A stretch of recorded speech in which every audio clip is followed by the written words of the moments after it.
Welche Firmen verbergen sich denn hier hinter? Wissen Sie das? Nö. Nee. Gott, jetzt stell dich nicht doof an wie die Ja. Nescafé ist Nestle, das weiß ich. Mövenpick ist, glaube ich, auch von Nestle. Woran denken Sie denn spontan, wenn Sie Nestle hören?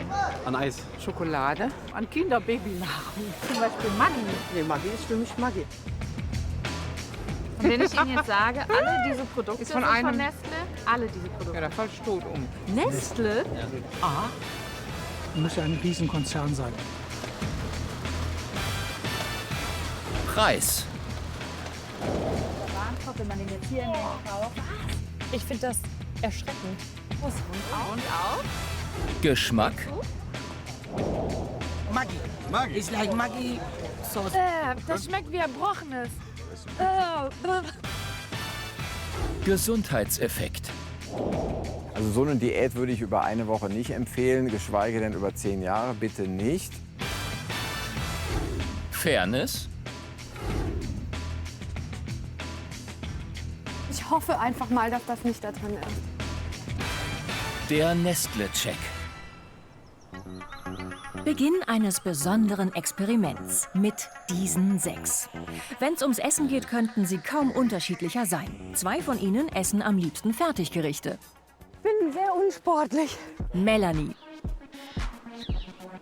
Kochen mag ich nicht und deswegen gibt es oft McDonald's oder Döner oder Italiener. Pizza fehlt. und Konrad. Ich esse eigentlich alles, wie man sieht. 2 andere dagegen essen ziemlich gesund. Michael Ich bin Kung-Fu-Trainer, leite einen Verein, bin 4-facher deutscher Meister. Frisches Gemüse. und Mona. Ich sehe mich eher gar nicht mehr bei Fertigprodukten. Diese beiden essen ganz normal und gern. Lothar und Renate.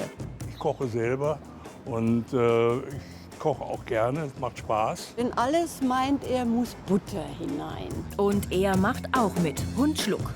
Ist eigentlich alles. Was wir diese Woche mit Ihnen vorhaben, wissen Sie noch nicht. Auch nicht, dass es mit Nestle zu tun hat. Vorher werden noch alle durchgecheckt. Fangen wir gleich mit den Fragen an. Wie viel Sport machen Sie denn pro Woche? Gar nicht. Wie sieht es beim Übergewicht aus? Wie viel wiegen Sie im Augenblick? 142. 142 Kilogramm. Dr. Thomas Kurscheid nimmt die Testpersonen unter die Lupe. Sind sie fit genug für unser Experiment?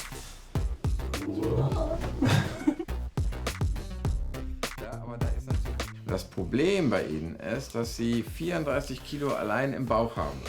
Ganz anders, Michael.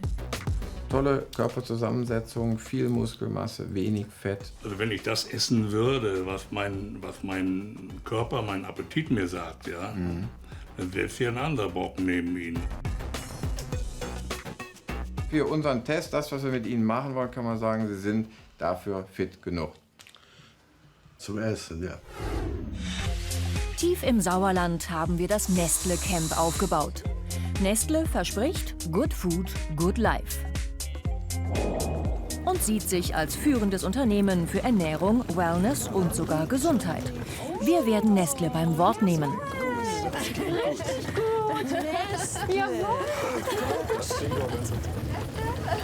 Genau, ja, herzlich willkommen, kommt mal alle her. Ja, wir würden euch gerne ganz herzlich begrüßen hier bei uns im Nestle Camp. Nestle ist ja der größte Lebensmittelhersteller der Welt und ihr dürft euch eine Woche lang ausschließlich von Nestle ernähren. Von nichts anderem. Von nichts anderem. Oh! Dürfen wir schon zugreifen? Ja, sicher. Guck mal, hier gibt's auch Obst. Aprikosen. Michael, hier gibt's auch Obst. Ups, ja. Aber das Maggi von Nestle ist, ne, das hätte ich im Leben nicht gedacht. Das ist von Nestle. Eigentlich für jeden was dabei. Ist das jetzt hier ein bisschen Paradies oder? Nur, ja. Von jedem Karton etwas. Ich werde mir jetzt halt nicht diese Maggi-Sachen geben und so. Ja, Auch was Leckeres. ja, wenn du meinst. Und dann gibt es noch diese kleine Gemeinheit. Das hier ist der sogenannte Raum der verbotenen Früchte. Der ist zwar vorhanden, aber ihr dürft da nicht rangehen. Obst und Gemüse, tabu für die Campinsassen. Sonst wird am Ende unser Checkergebnis verfälscht. Wer trotzdem schwach wird, den filmt die Überwachungskamera. Erstmal alles reintragen. Dann kochen. Die sieht aus wie schon mal gegessen. Naja, kann ja noch besser werden. Ist ja eine Woche Zeit. Für die Bilanz des ersten Abends haben wir eine Kommentarbox aufgestellt. So, ich soll jetzt sagen, was mir in den Sinn kommt. In den Sinn kommt mir, ich habe schon mal besser gegessen. Ja. Lecker Erbsensüppchen, die Leute sind auch in Ordnung. Und jetzt geht die Tür auf. Bei der Nahrung, ja, es wird schwer werden.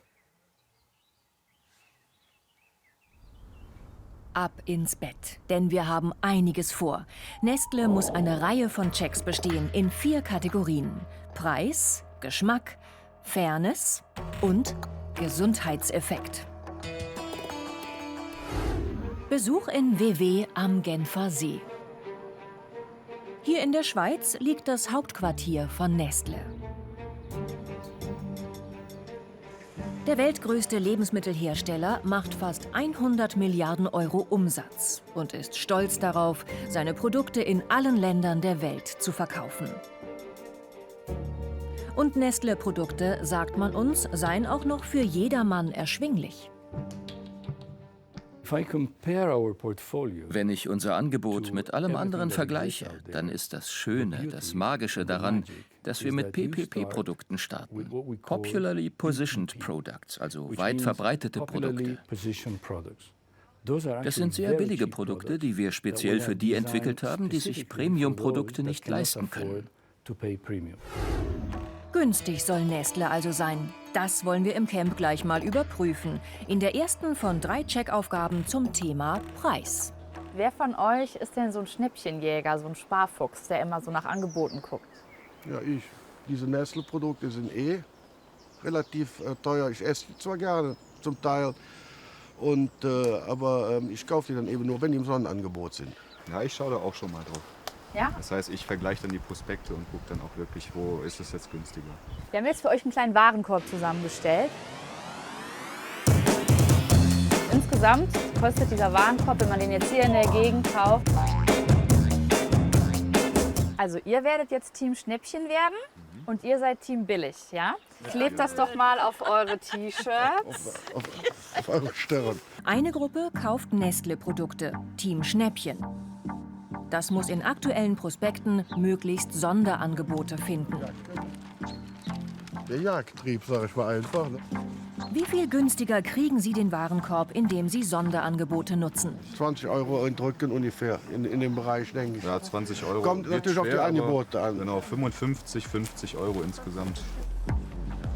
Team Billig. Eure Aufgabe ist es jetzt, diese ganzen Produkte nachzukaufen. Also sprich nicht die originalen Nestlé-Produkte, sondern sehr ähnliche Produkte. Ähnliche, Und wir wollen dann auch mal sehen, auf was für einen Preis kommt ihr am Ende. Was glaubt ihr denn? Ja, wir haben gerade uns schon überlegt, dass wir vielleicht so auf 40 € kommen. 40 € sagt ihr? Ja. Es geht los für Team Billig. Und wo gehen Sie zuerst hin? Zu einem Discounter. Und wie ist Ihr Eindruck? Wie viele Produkte habt ihr denn jetzt hier gefunden? Fast alle. Was denn zum Beispiel? Zeigt doch mal, was ihr hier gefunden habt. Also am auffälligsten ist dieses Eis, wo ich wirklich überrascht war, dass es das in dieser Art genauso gibt, nur in einer anderen Reihenfolge, Farbreihenfolge. Öl ist jetzt halt in der Plastikflasche. Ja, das sollen diese Lions sein. Genau. Da ist ja auch das ist aber ein Tiger, ne? Egal, Raubtier ist Raubtier. Wie viel fehlen? Also uns fehlen 1, 2, 3, 4. Also los. Zur gleichen Zeit Team Schnäppchen im Edeka auf der Suche nach reduzierten Nestle-Produkten. Piccolini, Pizza, Kartoffelpüree. Werden Sie genug Sonderangebote finden?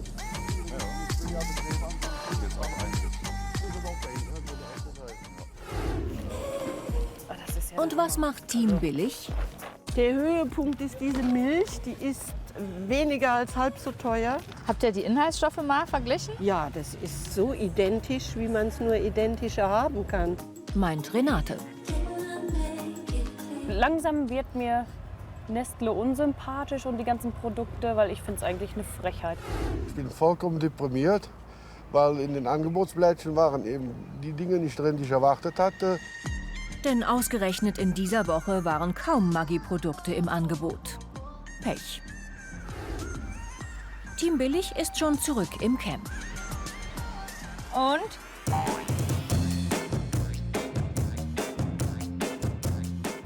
Ich finde das erschreckend. Also ich frage mich, warum die Leute Markenware einkaufen zu so viel Geld. Ich lasse mich auch schon mal verführen. Nicht nur von deinem Ehemann. Ja, genau. Er ist ja auch ein Markenprodukt. Und die Schnäppchenjäger mit den original Nestle-Produkten? Oh, jetzt wird ausgepackt.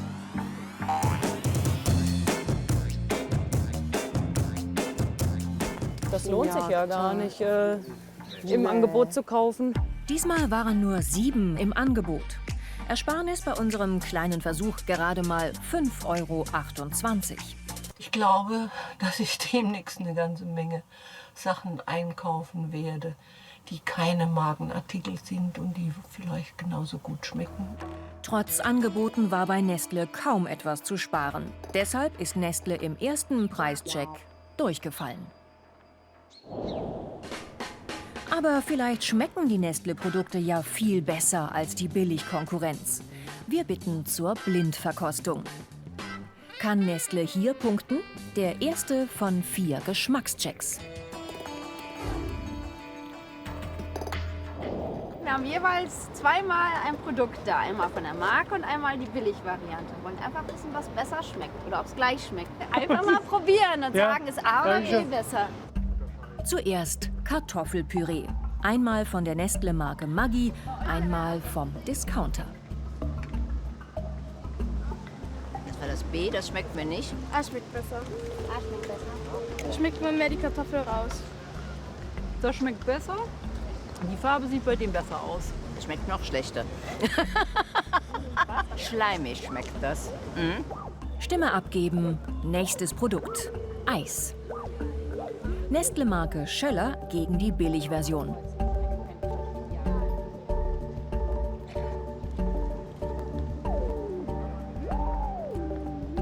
Das hier ist besser. Warum? Die Struktur und mehr Zucker. Ich schmeiß ja mal.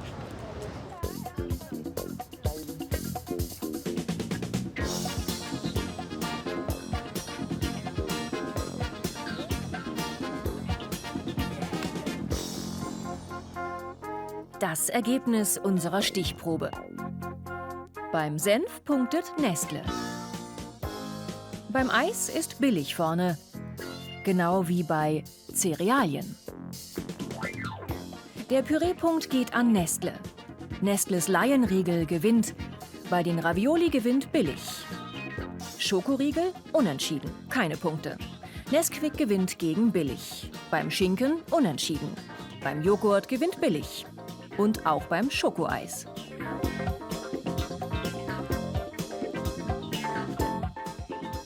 Deshalb ist Nestle auch beim ersten Geschmackscheck durchgefallen. Sie können auch ruhig, kommen Sie ruhig dazu. Das ist ja lustig. Wie im Dschungelcamp. So, Sie sehen nichts mehr? Nee. Dann machen Sie doch bitte mal den Mund auf. Jetzt geht's los. Achtung. Was probieren Sie gerade? Oh. Ah, mit dem gelben Schild. Oh mein Gott, Maggi. Klingelt da schon das was? ist Maggi. Maggi? Maggi. Wieso haben Sie das denn so schnell erkannt? Am Geschmack. Ist der unverwechselbar? Ja, Haben Sie den auch zu Hause? nur. Wir nehmen kein anderes Produkt. Ich bin Maggi-Fan. Ich liebe Maggi. Ich benutze das nie. Warum? Braucht man nicht. Haben Sie das zu Hause? Ja, Nee, haben wir wohl. das haben wir nicht. Ja, no. Ich mache das meistens in Nudeln, Salat.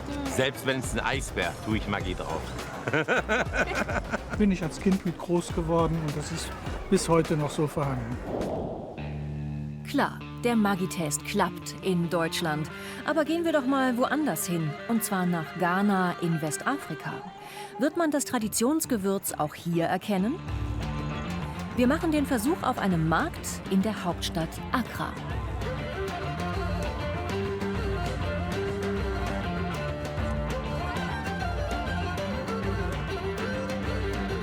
Maggi. Maggi. It's like Maggi sauce. Come on, Maggi. Come on, Maggi.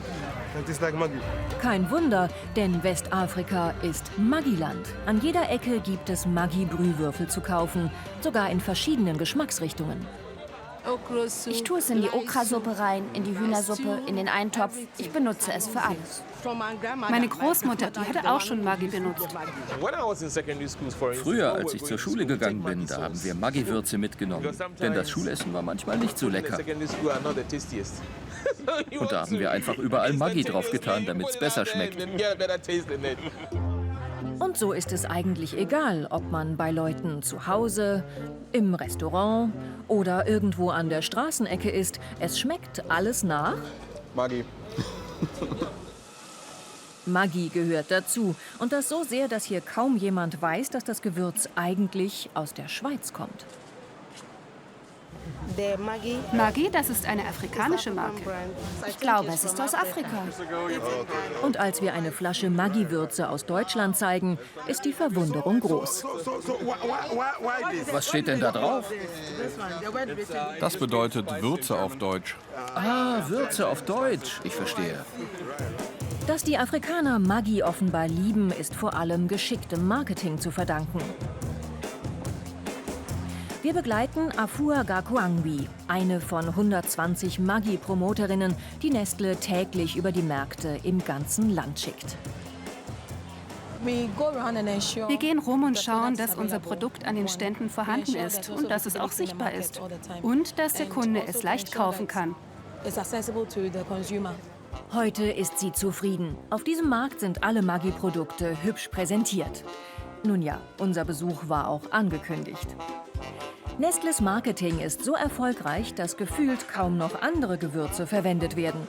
Wurde früher traditionell mit Knoblauch, Ingwer und getrockneten Shrimps gewürzt, jetzt steht in fast jeder Küche Maggi und manchmal nur Maggi.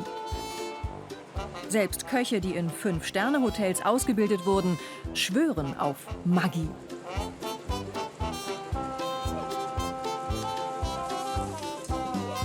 Es passt einfach gut zu unserem Essen. Die meisten Top-Köche hier in Ghana benutzen Maggi. Immer. Wer hätte gedacht, dass sich die westafrikanische und die deutsche Küche so sehr ähneln? Dass die Würze weltweit so erfolgreich ist, hier im Maggi-Kochstudio in Frankfurt, ist man ein kleines bisschen stolz darauf.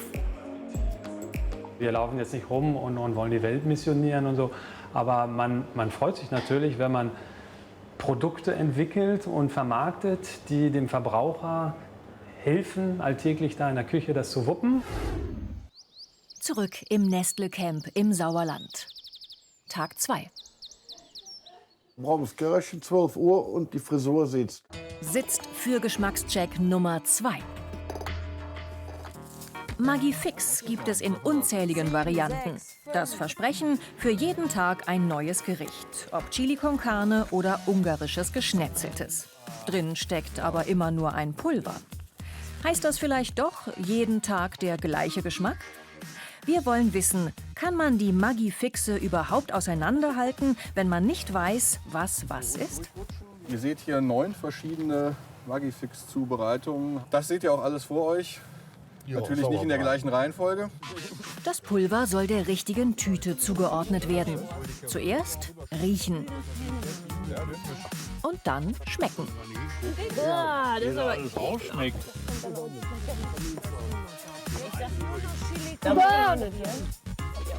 Die jeweilige Schale muss auf die entsprechende Tüte gestellt werden.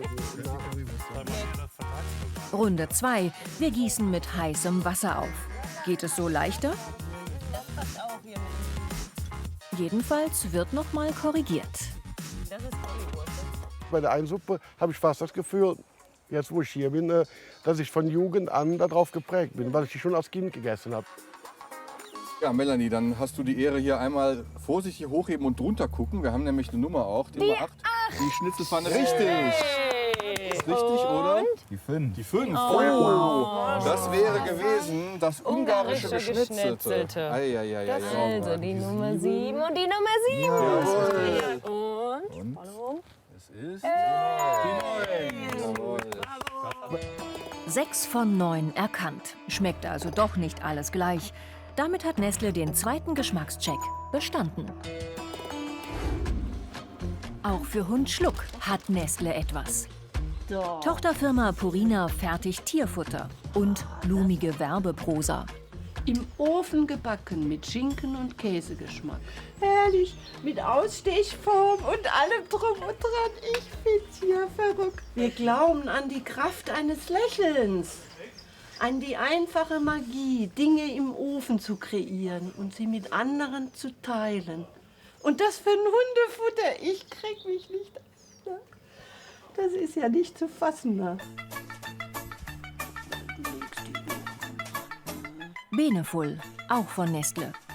Haben wir Schluck bisher nicht gegeben. Warum? Ein kleines Ratespiel für unsere Camper. Von Nestle ist auch dieses Futter hier, das nennt sich Beneful. Haben wir dem Hund bisher nicht gegeben. Eine von diesen Sachen ist nicht wirklich drin in dem Futter. Getreide hier, ne? Ja, klar. Gemüse, Fett, Fleisch. Das ist dieses, steht auch drauf, Glycerin. Das ist auch so eine Art Fett. Frostschutzmittel und Sägemehl. Was ist das denn hier? Das machen wir ruhig an, wir können das ruhig alles auch anfassen. Ob Schluck was ahnt? Also ich sag, Fleisch ist nicht drin. Also ich sag, die trauen sich nicht, Sägemehl da reinzumachen. Ja. Ich hoffe einfach mal, dass das nicht da drin ist. Machen wir jetzt mal eine Auflösung. Drin ist tatsächlich Fleisch. Wie viel wissen wir nicht, aber steht zumindest drauf. Drin ist auch Fett. Drin ist auch Glycerin. Ja, das ist ja auch eine Art Öl, Fett. Getreide ist drin, Gemüse ist drin. So. Jetzt bleiben die 2 übrig. Frostschutzmittel oder Sägemehl? Und drin ist tatsächlich Frostschutzmittel. Willst du es probieren? Und hab's im Mund. Riecht nicht gut. Boah, widerlich. Boah, ekelhaft. Der Inhaltsstoff, der nicht drin ist, ist das Sägemehl. Gott sei Dank ist da Frostschutzmittel drin und kein Sägemehl. Der Hund ist geflüchtet, ja. Da würde ich mir aber jetzt Gedanken drüber machen. Wie kommt man denn auf Frostschutzmittel? Kann man fies für seinen Hund finden. Doch nüchtern betrachtet ist hier als Hauptbestandteil Propylenglykol drin. Eigentlich ungefährlich und als Konservierungsstoff erlaubt. Doch in den USA hören wir von einem traurigen Fall, in dem dieses Propylenglykol womöglich der Schlüssel ist. Im Bundesstaat Indiana treffen wir Familie Benham, Mutter Hope, Vater Robin und ihren Hund Willie. Willie hatte auch mal eine Spielgefährtin, Fox-Terrier-Hündin Sadie.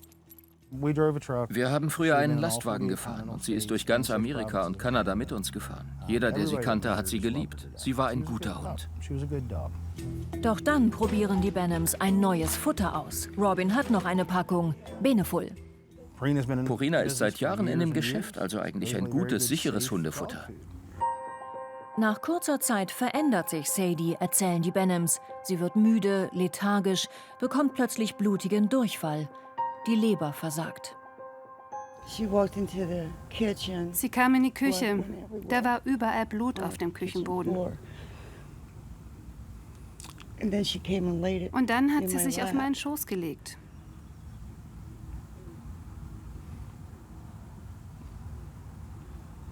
Und nach ein paar Stunden war sie tot.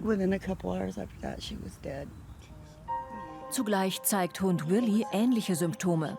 Die Benhams haben einen Verdacht. Sie steigen von Beneful auf ein anderes Futter um.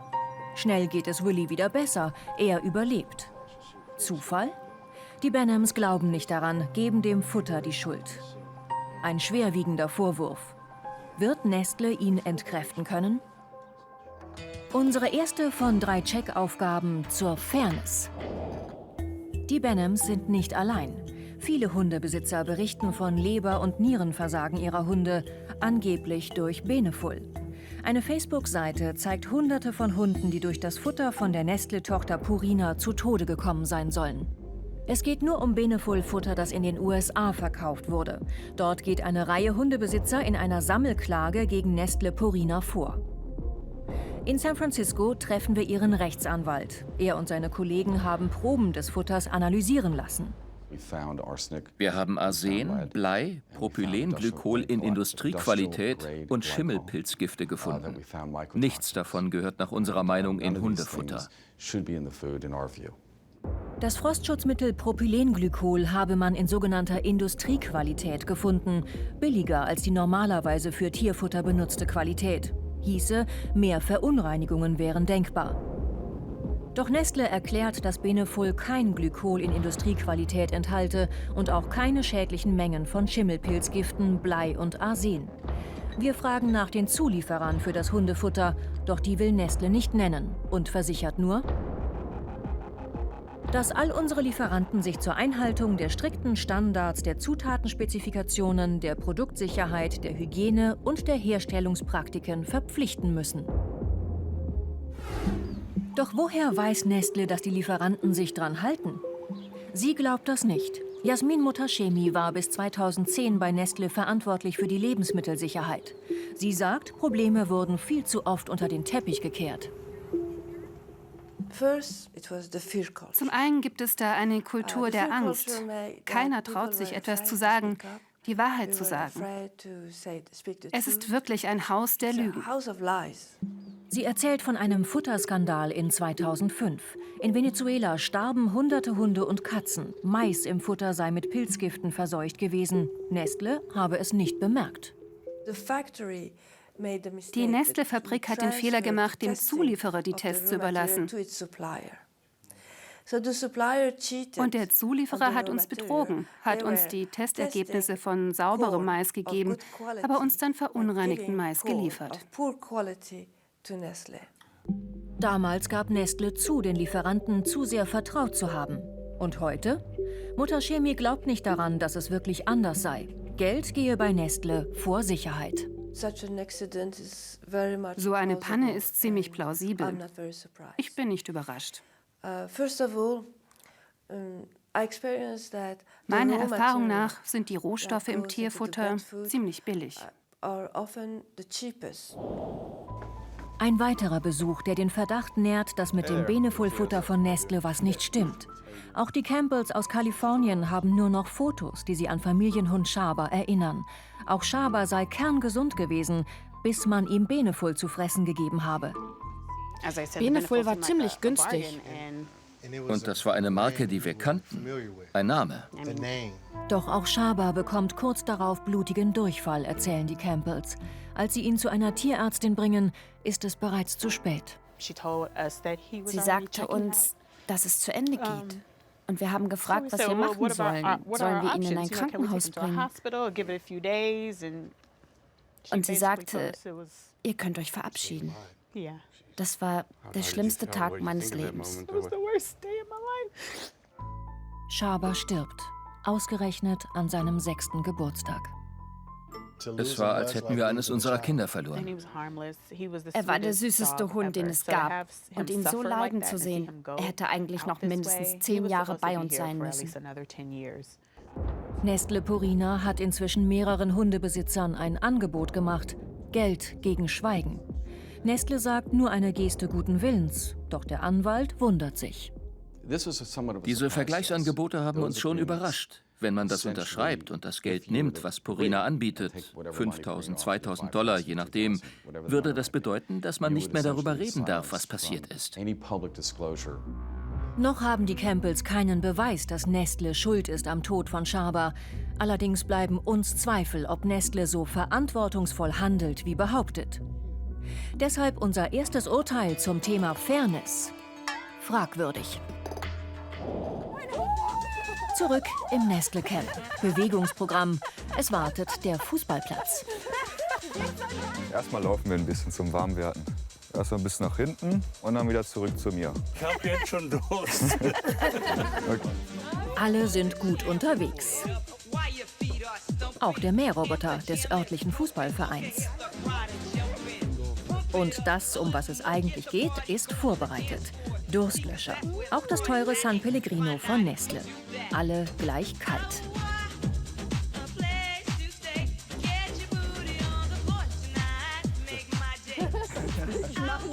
Zufälligerweise haben wir hier einen Wasserstand für euch aufgebaut. Und jetzt geht es ans Wasser verkosten, ja? Aber Wasser wird ja nicht einfach so verkostet, da gibt es bestimmte Regeln. Und wie das geht, das erklärt St. Pellegrino auf seiner Internetseite. Wasser verkosten. Beim Verkosten gilt es, alle Sinne zu mobilisieren. Heben Sie das Glas auf Augenhöhe und halten Sie es anschließend tiefer, sodass Sie das Wasser von oben betrachten können.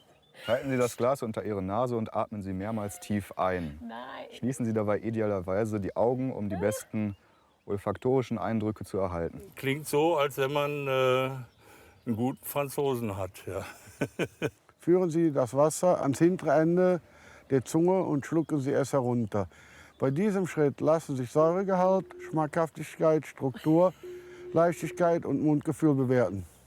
Alles klar? Ja. Hallo. Ich weiß gar nicht, wie das geht. Da kommt man sich ja ein bisschen bekloppt vor.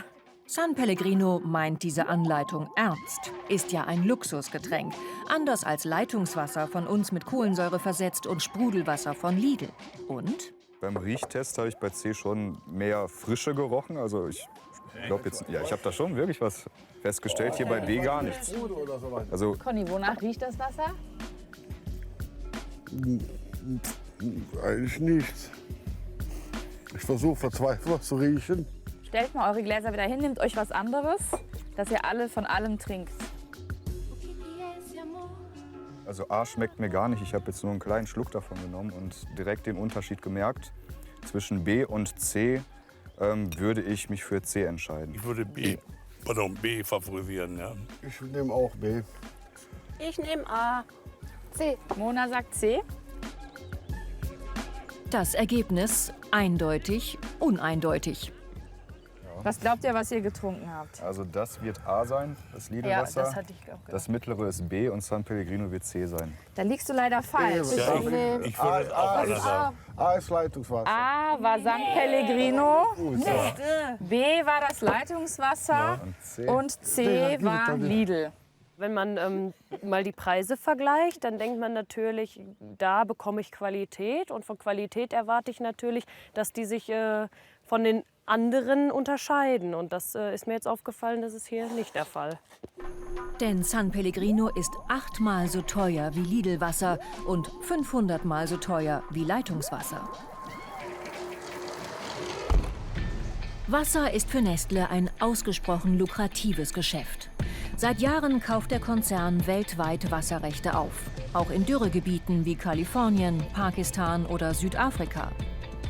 Viele kritisieren, Nestle mache eine knappe Ressource zu Geld. In Pakistan, so zeigt es zumindest der Dokumentarfilm Bottled Life, soll Nestle sogar so viel Wasser abgepumpt haben, dass die Brunnen der Anwohner versiegt sind. Nestle hat diesen Zusammenhang bestritten. Aber wieso macht Nestle überhaupt aus Wasser ein Geschäft? Er sagt, weil wir Verbraucher das so wollen. Flaschenwasser ist in der heutigen Welt eine Notwendigkeit. Das liegt an der Verstädterung, am Lifestyle, an der Mobilität und so weiter. Unsere Strategie ist da immer gleich. Wir geben den Konsumenten, was sie wollen. Doch Umweltschützer wie Franklin Frederick, er kennt Nestles Vorgehen unter anderem aus Brasilien, glauben nicht an so hehre Motive. Da steckt eine ganze Menge Marketing dahinter, fast eine Gehirnwäsche. Die Menschen zu überzeugen, dass sie etwas kaufen sollen, was sie zu Hause fast umsonst bekommen. Wasser ist in gewisser Weise das perfekte Produkt. Jeder braucht es. Wenn du es kontrollierst, hast du für immer einen Markt. Und der Profit ist absurd hoch. Wenn du 3 Liter der Nestle-Marke Pure Life kaufst, könntest du zum selben Preis 1000 Liter Leitungswasser kaufen. 1000 Liter of tap water. Franklin Frederick ist sich sicher, Nestle geht es beim Wasser vor allem um Profit, zum Nachteil der lokalen Bevölkerung. In vielen Fällen hat die örtliche Bevölkerung keinen Zugang zu sauberem Wasser. Und Nestle nimmt dieses Wasser, was eigentlich denen gehören sollte, füllt es in Flaschen und verkauft es. Nestle schafft gemeinsame Werte. Das bedeutet, wir schaffen Werte für unsere Aktionäre, aber zugleich auch Werte für die Gesellschaft. Ein Nestle-Video über eine Wasserfabrik in Mexiko. Es zeigt Beispiele von dem, was Señor López mit Werte für die Gesellschaft meint.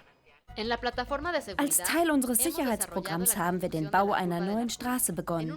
Diese Stelle hat große Probleme bereitet. Dort bauen wir jetzt die neue Straßenkurve. Bis zu 2000 Personen werden davon profitieren. Die Sichtweite wird erhöht, so können sie sicherer fahren. Und die Menschen in der Region hätten Decken für den Winter bekommen. Nestle Waters bringt der Gesellschaft Hoffnung. Wissen Sie, wie viele Menschen dort davon profitieren? Ich denke, jeder in den Dörfern, auf irgendeine Weise. Ich habe in der Vergangenheit schon einige Journalisten eingeladen, dahin zu gehen und selbst zu schauen. Nur so kriegt man einen Eindruck, indem man in die Dörfer geht und mit den Menschen redet. Machen wir glatt. Natürlich ohne Begleitung von Nestle. Etwa 80 Kilometer von der Hauptstadt Mexico City entfernt, die Region Tlahuapan. Hier hat sich Nestle die Wasserrechte an einer Quelle gesichert. In einer Dürreregion, wo es seit 1966 ein Verbot gibt, neue Brunnen zu bohren. Zweiter Check zum Thema Fairness. Wir wollen wissen, zapft Nestle hier einfach nur Wasser ab oder schafft das Unternehmen wie versprochen zugleich Werte für die Gesellschaft? Unterwegs in den Dörfern in der Umgebung. Es ist nicht einfach, hier ins Gespräch zu kommen.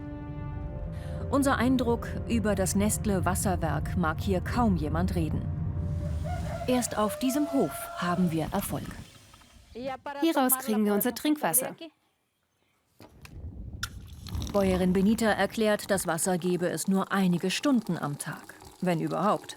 Und die nächste Quelle sei fast eine Stunde Fußmarsch entfernt.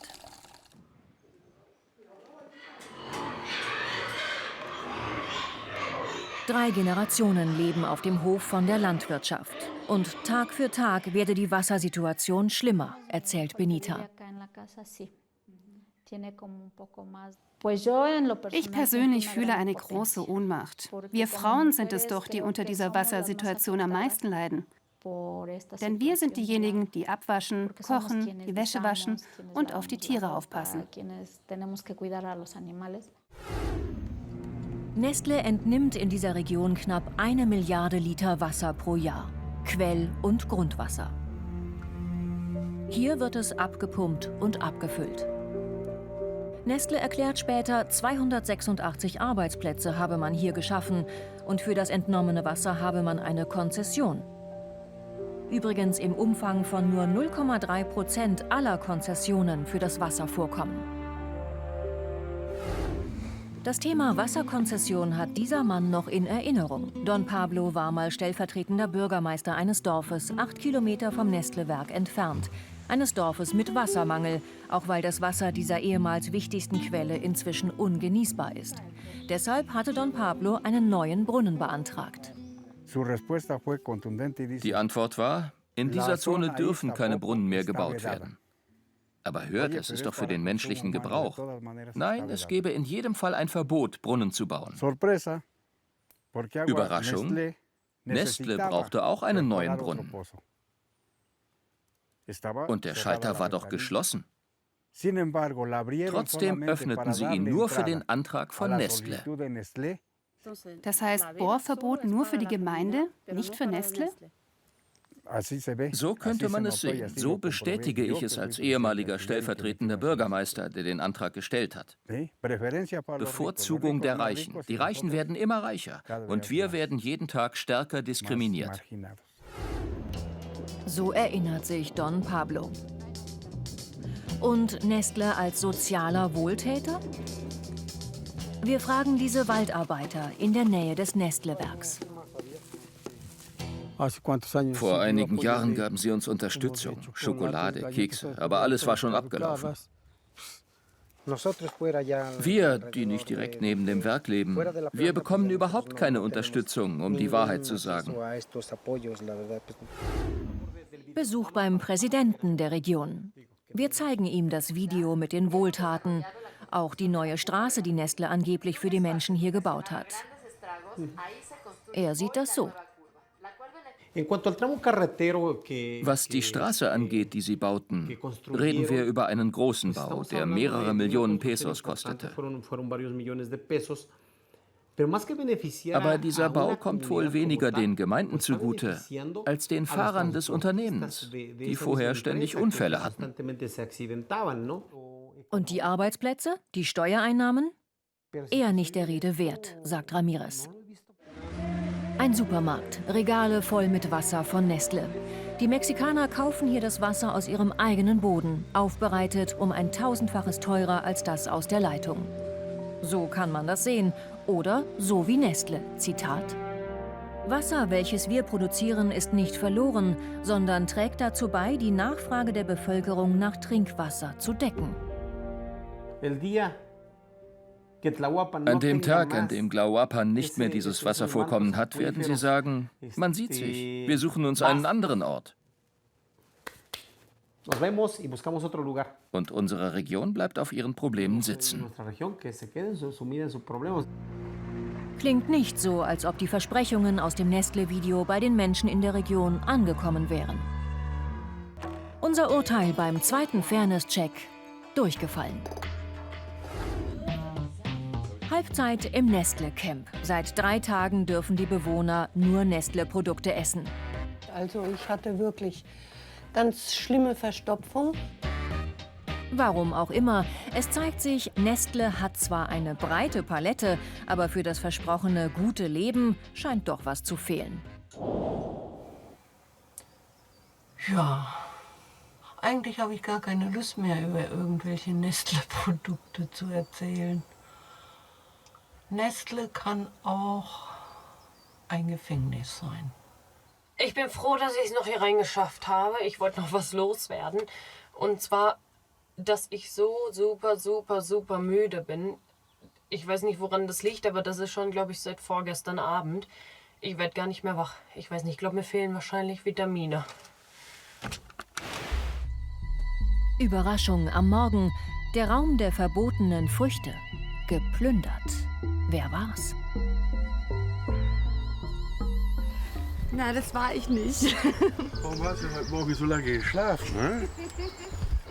Ja, ich weiß nicht. Das ist mir zu gesund, krieg ich einen Vitaminschock von. Geht nicht. Ich weiß nicht.